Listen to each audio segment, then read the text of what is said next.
Hallo ihr liebe Leute, hier ist wieder der Yankee mit Let's Play Final Fantasy IX auf Pelzig. Ja, ich bitte übrigens die Ränder zu entschuldigen, diese graue Pixelränder, die es hier außerhalb vom eigentlichen Spielgeschehen gibt. Das hat die PlayStation 4 so konvertiert, das sehe ich auch so, weil das Format damals einfach nicht für die Breitbildschirme ausgelegt war. Hätten sie wohl so angepasst. Und unten links in der Ecke habt ihr immer dieses All Rights Reserved. Ach, das tut mir leid. Das möchte ich aber trotzdem nicht wegschneiden, weil wir sonst auf den Bildschirm verzichten müssten. Oh, das ist aber schön, Katz. Komm her, du. So. So, da ist er. Katzenfreund Tom. Ui, du hast ja gefunden. Komm, geh mal. Und vielen Dank. So. So. Jetzt hat er sein Ketzel. Und ich muss nochmal mit dem Sprecher. Dann kriege ich nämlich auch was davor. So, Dilla. Ich kann das nicht sehen, wenn eine Katze irgendwo allein unterwegs ist in so einer mittelalterlichen Stadt, wie es der Teufel, was die dann mit der Katze machen. Deswegen, die Katze gehört zu ihrem Katzefreund, Besitzer. Du hast es gut. So, Dilla. Da kriegt man dann eine Bomberkarte, wenn mich nicht alles täuscht. So. Aber erstmal ein Rattenjunge hinterher. Hey, hier geht's lang. Mach mal schneller hier in den Glockenturm rein. Ja, gleich. So, erstmal mit dir nochmal retten. Und du? Okay. Und du? Komm her, du. Danke, hier schenke ich da. Ja, eine Bombercard. Sehr schön, das ist auch unser Bestie. Spiel Kadel mal mal. Ja, komm. Machen wir mal gleich so runter. Regeln zu Tetra Master. Zu Beginn müssen 5 Karten gewählt werden. Ja, mehr habe ich nicht, ne? So. Ja, kann ich ja nicht mehr sagen, ne? Okay, Regeln zu Tetra Master. Ich habe das nie wirklich beherrscht, das Spiel. Die Partie ist eröffnet, zeigt die Gelb-Dreiecksmarkierung auf eine gegnerische Karte, wird die umgedreht und zur eigener. Okay. Da können wir beispielsweise so, die kann nicht... So. Oh. Wurden alle Karten abgelegt, ist die Partie zu Ende. Die Person mit mehr Karten ist der Gewinner. Okay, die hat sich hier verbunden. Das ist aber nicht so schön. Okay, die haben wohl da aber rechts und ohne rechts bei mir verbündet, sich verbunden. Da müsste ich aber das doch auch können, oder? So. Das ist aber nicht schön. Moment. So und so. Wow. Okay, mir Gurken hier absolut brutal ab. So, da habe ich. Ach du Scheiße. Okay, gut. Pech gehabt. Mehr kann ich nicht machen. Na gut. Es gibt später nochmal einen Verlauf im Spiel. Da muss ich ein paar Mal kämpfen und gewinnen beim Turnier. Das wird noch lustig, sehe ich jetzt schon, wenn es jetzt schon wieder so abstinkt. Okay, aber erstmal in der Hauptstory weiter. Hier, kletter mal den Turm hoch. Kletter du schon mal vor. Der wird noch wichtig hier, der Rattenjunge, der kommt später nochmal vor. Los, kletter. Oh, so gut. Ah. Was guckst du denn so blöd? Oh. Entschuldigung, Kupo. Der Kleine ist ein Mukri und heißt Kupo. Kupo. Kupo ist mal recht die Hand. Seid nicht so, Nana. Guten Tag, Kupo. Zur Wiedergutmachung trage ich dich auch immer in meine Notizbuch rein. Wenn du also mal speichern magst, dann wende dich an uns Mukris. Kupo. Ach ja, wenn du Zelte bei hast, dann kannst du dich Lofe lecker und dein HP und MP regenerieren. Kupo. Alles Kupo? Ja, alles klar. Dann mach's gut, Kupo. Anna, wir ketten einmal so langsam, ne? Ja, aus dem Ich kletter vor ist wohl auch nix, aber Otto ist schon ziemlich schaffig, wenn der das so drauf hat. Mit der Leder hochtrage und so. Na los, wo bleibst du? Ja, ich komme ja sofort hinterher. Der Stilzkin. Bist du's, Kupo? Kupo, bist du Stilzkin? Die Aufmachung, du weißt doch nicht. Schon wieder auf Reise gehe, Kupo? Doch, und diesmal könnte sie ziemlich lange gereist werden. Ich vermisse dich jetzt schon, Kupo. Brauchst du nicht, ich schreibe ja einmal. Das ist nett, Kupo. Also, halte Bommel steif. Ja, das klingt irgendwie falsch. Sagen Musche und der andere im Schloss alles Liebe von mir. Okay. So, der ist auf Reise, wie es aussieht. War das ein Freund von dir? Genau, Kupo. Immer auf Reise, Kupo. Mensch, du kommst bald mal. Ja, sofort. Ich trag dich gleich ein, Kupo. Jo, wir speichern mal. Mognet ist auch ganz lustig. Das ist nicht bayerisch für ich mag nicht, sondern im Mognet können wir diverse Missionen unter den Kupos machen. Das heißt zum Beispiel, Kupo sagt, gib mal Moschu oder was, irgendwas von mir und dann können wir hier Mognet machen. Ja, das erklärt er uns jetzt mal. Ja, was Mognet können wir Mokris uns Briefe schicken, Kupo. Das heißt, wir halten Briefe und lassen sie uns auch zustellen, Kupo. Aber in der Zeit kommt einfach kein Mokri vorbei, Kupo. Deswegen tu mir doch einen Gefallen und übernimm du die Zustellung, Kupo. Jo, komm, mach ich. Kein Brief in Verwahrung. Bitte, Kupo. Übergib den Brief, ja. Von Kupo an Monty. Danke, Kupo. Sehr schön. Speichern wir gerade noch einmal an der Stelle. Joink. Zack. So. Noch einmal. Ja, Moment. Mist. Egal, jetzt habe ich ihn drüber gespeichert. Naja, egal. Komm. Passt schon, bevor der Rattenjunge uns noch hier die Leder auf den Kopf wirft. Gehen wir mal hinterher. Zack. So, erstmal die Mütze wieder richten. Jetzt aber schnell, sonst geht das Stück ohne uns los. Okay. Was treibst du da rum endlich? Hast du etwa Höhenangst? Die Angst stell dir einfach vor, das hier wäre gar nicht so hoch. Leichter gesagt als gedacht, wenn man Höhenangst hat, ne? Drüber gezittert. Zu verschnaufen haben wir keine Zeit. Was ist er? Der ist ja echt mal ganz schön umtriebig hier. Schon wieder. Keine Angst, habe ich doch gesagt. Glaub man die Bretter halten. Drüber zitter. Gerade noch so. Also doch nicht kalte. Jo, Alter, aber so Details darfst du denn eigentlich sehen. Ja, genau. In der Todstürze und so, das kann man ja mal so übersehen. Wochelnest mit 29 Gil. Auch nicht schlecht. Moment, ist hier was? Nö. So. Ach, übrigens, ich habe dich ja noch gar nicht gefragt, wie du heißt. Volk Schwarzmagier-Geschlecht. Männlich, Alter 9 Jahre, äußere Erscheinung. Und Rechtshänder ist er. Okay, warum auch immer das wichtig sein sollte. Aber ja, er heißt Vivi. Natürlich. Aha, Vivi also. Naja, ach ein Name.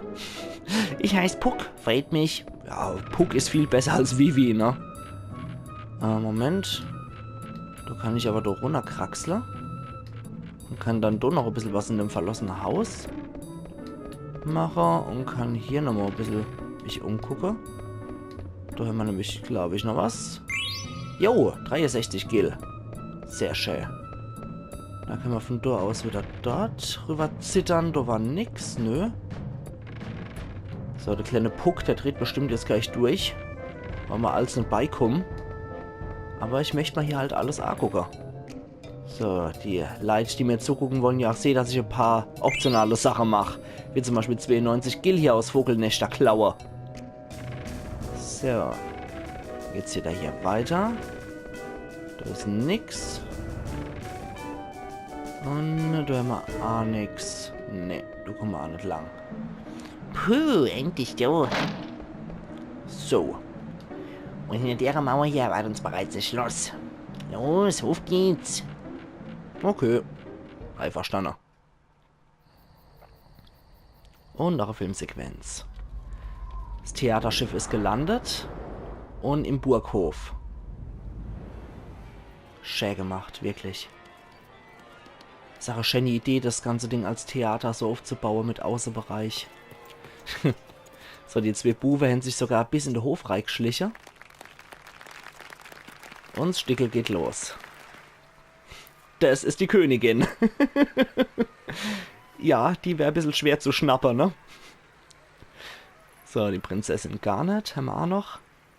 Und der gute Mann ist der Hauptmann der Pluto-Truppe. So.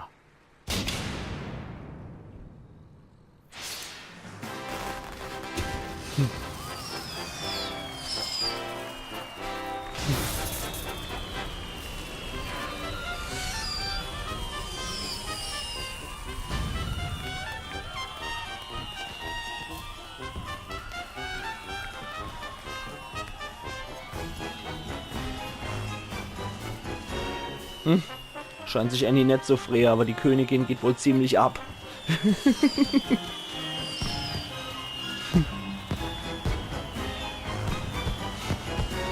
Ja, die Königin scheint sich wohl sehr zu frei.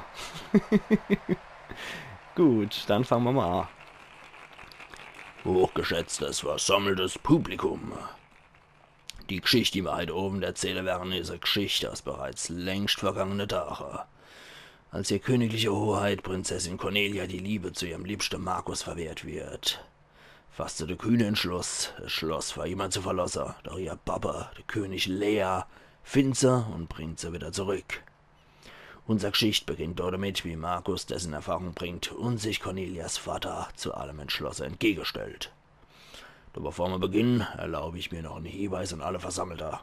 Ob ihre königliche Majestät Königin Brana oder Prinzessin Garnet in der Ehreloge, ob die verehrte adlige Herrschaft auf der Ränge oder unser Zuschauer auf der Dächer, bitte halten Sie alle ihr Taschentücher bereit.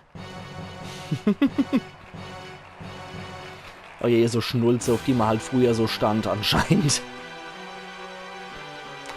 Ein Papa und der das ist ein bisschen zu schnell.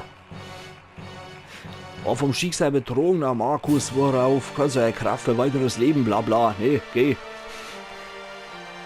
Ja, so schnell komme ich gar nicht. So schnell komme ich gar nicht mit dem Vorleser. Ich hoffe, ihr seid schnell im Vorleser. Oder im Lesung könnt's auch halten dann. So. Wir sind gekommen, um dir beizustehen, alter Freund. Mich echt nicht ein. Was spricht denn du, alter Freund? Meine Brüder, Rache und so. Bin fort mit euch, elendes Pack. Wer es mir in den Weg stellt, der soll auf Kegnade auf Schwerter hebe und dann gibt's was auf die Schnies. Zahn von unserem Freund wird ein Fegefeuer sein. Schmerzen von unserem Freund vertausendfacht. Aber die Musik ist sehr cool. Ja, manchmal in solche Stelle ist das Spiel doch ziemlich schnell. Das sollte ich vielleicht in der Option mal ein bisschen abkürzen. Ah, ich finde generell, die Musik ist so cool. Stinktus Anna. Zenaro und Benaro und König Lear. Ja, das sind einfach nur Effektdinger. Feurio. Das sind jetzt keine wirkliche Kämpfe, wo man was abgezogen kriegt. Das sollen nur Effektdinger sein.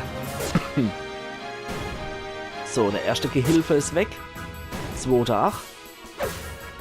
Jetzt bleibt nur noch der König übrig. Zack. So, Holder Markus. Da hast du das mal drauf.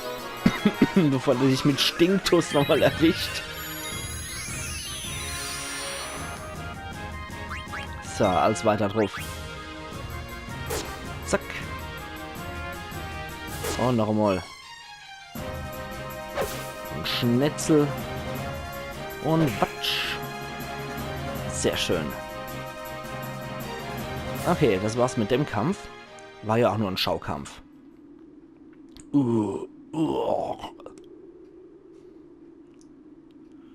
Glaub nicht, die Sache wird damit beenden, Markus. Bleib stehen. Was zögerst du, Blank? Beruhig dich sie dann und denk doch erstmal nach, wenn Prinz Schneider und Prinzessin Cornelia heiraten, dann bringt es ihr beide Länder endlich Friede. Absolut lächerlich, der Mensch also damit wird alles gut und die Welt dreht sich in Friede weiter. War an der Vamo alla Flamenco Soundtrack jetzt. Das ist so geil und ich liebe das Minispiel. Bin mal gespannt, ob ich doch noch so eingerostet bin. Ha, ho, ha. Gucke, ob ich doch nicht zu sehr eingerastet bin bei dem Ding. Eingerostet und eingerastet, Herrgott. So. Erlaubt, du willst ja nicht anders, ganz recht. Okay, das ist... Okay, gut. Gut. Und... Eigentlich relativ primitiv.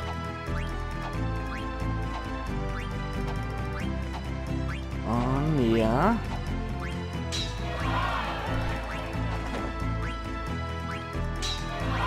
Sehr schön.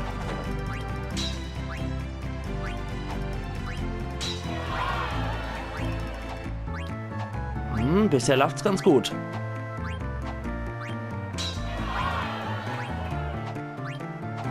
Ja, ja. Da gibt's nämlich einen schönen Preis, wenn ich alles hundertprozentig hinkrieg. konzentriert bleiben, Yankee. Mama, der Flamenco. Sehr schön. Wir setzen das anderes Mal fort. So leicht kommst du mir nicht davor. Von 100 adlige Besucher schienen 100 zufrieden zu sein. Trophäe erhalten in Kupfer. Zugabe. Sehr schön. Auch Königin Brane schien zufrieden zu sein. Das Publikum verlangt noch eine Zugabe. Ja, komm, machen wir nochmal. Wenn sie das wollen. Aber komm schon, elender Verräter. Gut. Machen wir das halt noch einmal, wenn sie das wollen. Aber weitere Zugabe kriegen sie nicht. Wir müssen in unserer Entführerrolle bleiben. Aber wenn ich alle zufriedengestellt habe, habe ich, glaube ich, selten hingekriegt damals, als ich das Spiel die erste paar Mal selber gespielt habe. Läuft da relativ flüssig, muss ich sagen. Freut mich natürlich, wenn ich das nochmal hinkriege hier.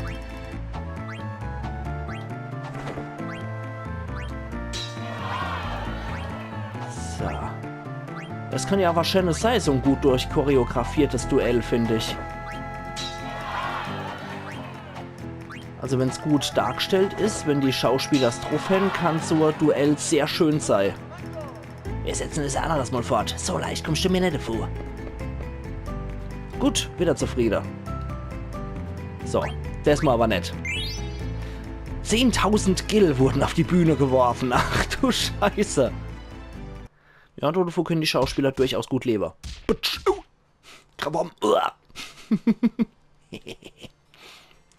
Okay. Ja, fertig mit dem Umziehen sie dann. Schon, aber der Helm. Der müffelt irgendwie. Ach du Armer. Meiner müffelt nicht nur irgendwie, der stinkt wie die Pest. Die Rüstung sitzt auch nicht richtig. Am Rücken kratzt mich irgendetwas. In den Stiefel steht der Schweiß. Pfui Teufel. Die Handschuhe sind glitschig wie ein Aal. Und die Tasche voll mit Kekskrümle. Na, okay, ich hab's ja verstanden, aber sag mal, hast du die Viecher dabei, Blank? Na, Logo, auf mich ist doch Verlass. Was das verwischte Dinger sind. Hehe, sehr gut. Allhopp, dann gehe ich erstmal der Prinzessin ein bisschen Schlafpulver in die Teeschütte. Genau, ein kleines Zeichen von unserer Aufmerksamkeit. Sozusagen. Hehe, die ratzen nur wie die Weltmeister. Schloss Alexandria, da sind wir dann. Sehr schön. Ja, 2 arme Schweine von der Pluto-Truppe haben wir erwischt. Anna, laut unserer Informationen befindet sich oberhalb von der Treppe die Theaterloge von der Königsfamilie. Alles klar. Aha, jetzt kommt, glaube ich, gleich die Szene, der Markus sich in Cornelias Landhaus schleicht. Wir müssen unbedingt fertig werden, bevor der Akt zu Ende ist. Ja, deswegen gehen wir erstmal wieder zurück in den Raum. Und du? Mami. Oh je. Ja, es gibt viele Arten von Helden. Und wäre man nix. Ja, der Helm wäre jetzt natürlich gut zur Tarnung gewesen. Aber hier haben wir nichts drin. Mach ihm an. Okay. Mist, der Rümpel versteckt sie dann. Ah ja, Soldatin. 2 Soldatinnen. Irgendwelche Vorkommnisse? Nee, alles ruhig. Gut, weiter Patrouillierer. Zu Befehl. Gut. Also da können wir anscheinend da nicht lang. Das heißt, es geht nur hoch für uns. Und, huch, wo kommt wer? Ziemlich ungewöhnliche Aufmachung. Mädchen in weißer Kutte. Verzeihung, würden ihr mich bitte vorbeilassen? Gesicht erhaschen. Glotz, Luke. Habe ich vielleicht irgendetwas am Mundwinkel? Nee, eigentlich bist du nämlich doof, die ich schon mein ganzes Leben lang wart. Ah, was ein 16-jähriger Schleimbolzer. Bitte, ihr warten schon euer ganzes Leben lang auf mich? Genau, seitdem du geboren wurdest, träume ich vor dir hier an einem Tag mal zu begegnen. Wächst? Ihr nehmt mich auf den Arm. Nee, also, wie könnte ich? Verzeiht, ich muss gehen. Hey, so warte doch mal. Sag doch mal, haben wir uns schon mal irgendwo getroffen oder so? Nee, Nee, so hübsches Mädel kann ich nicht so einfach übersehen haben. Oh, ist das ein Schleimbolzer. Du bist ja nicht etwa... Hey, sieh an, was geht da ab? Also, Batsch. bitte verzeiht. Was zum Laufen hier eigentlich? Dummel dich, das war gerade Prinzessin gar nicht. Im Ernst? Ah, die. Furchtbar, sag ich. Furchtbar, sag ich. Unvorstellbar, sag ich. Das wird Königin Bran aber gar nicht gefallen, sag ich. Schnell, sag ich. Schnell, sag ich. Boah, die sind so furchtbar, die zwei. Aber die Musik ist sehr cool. Furchtbar, sag ich. Furchtbar, sag ich. Nicht so lang, sag ich. Ich weiß, sag ich. Ist das auch echt wahr, frag ich. Das ist echt wahr, sag ich. Du lügst doch, sag ich. Ich lüg doch nicht, sag ich. Ich muss so schnell wie möglich zu Königin Bran, sag ich. Ich muss so schnell wie möglich zu Königin Bran, sag ich. Der hat die Arschkarte, der kann nicht mal richtig Sarg-Sache, der Blaue. Der sagt immer nur Sarg. Nicht so lang, sag ich. Ich weiß, sag ich. Das ist auch echt wohlfrohrig. Boah, sind die nervig. Das ist jetzt schon ätzend zu synchronisieren. Das ist echt wahr, sag ich. Du lügst doch, sag ich. Ich lüg doch nicht, sag ich. Schnell zu Königin Bran, sag ich. Schnell zu Königin Bran, sag ich. Boah, ich habe echt vergessen, wie ätzend es sein sollte, die zu synchronisieren. Euer Majestät. Furchtbar, sag ich. Im Moment wünscht Ihre Majestät nicht gestört zu werden. Komm später wieder. Das ist ein dringendes Anliegen. So ist es, sag ich. Dringend, sehr dringend, wahnsinnig dringend, sag ich. Wenn dem so ist, so werde ich die Botschaft überbringen. Ich bin drum, sag ich. Ich bin drum, sag ich. Was botschaften die Beatrix sich mal wieder so auf her? Worum geht's? Prinzessin gar nicht ich. Ganz furchtbar, sag ich. Ganz furchtbar, sag ich. Ich verstehe. Warten denn hier mal nach einem Blick.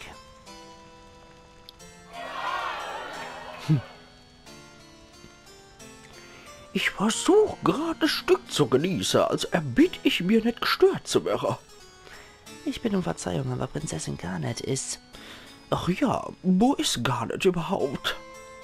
Es scheint, als hätte sie das königliche Amulett genommen und sich aus dem Schloss geschlichen. Wie bitte? Was denkt die Gör sich dabei? Generäle Beatrix? Jawohl. Und auch ihr, Hauptmann. Steiner, ne? Geschlecht männlich, 33 Jahre und auch der ist Rechtshänder. Und hat einen furchtbar wiechter Ämerkopf, aber so sei es. Hauptmann Steiner, zur Stelle. Schafft mir sofort Garnet wieder her. Sehr wohl, Majestät. Wie ihr Befehl, Euer Majestät. Zu Befehl. Sehr schön, jetzt spiel mal Steiner. Dort, auf den freue ich mich schon. Der ist cool, der Typ. Pluto Truppe. Kompanie, Argetreter. Nanu? Die Musik ist auch so geil. Kenado? Der Marquardt, Pluto, Soldat Nummer 2. Hauptmann Steiner. Und der Kochel, Pluto, Soldat Nummer 3. Kompanie zur Stelle. Was soll denn das, ihr Komiker? Wo ist denn der traurige Recht? Die anderen 6 mehr nicht. Das scheppert jedes Mal, wenn er rennt. Was soll dann die lächerliche Darbietung her? Auf Befehl von Königin Bran. Zieht euch sofort was an zu Prinzessin Garnet. Und an der Stelle, ihr liebe Leute, mache ich jetzt auch meinen Cut. Und wir sehen uns mal wieder zu Let's Play Final Fantasy IX. Auf Pelzig, sag ich. Also machen's gut und bis morgen dann. Ayan Yankee.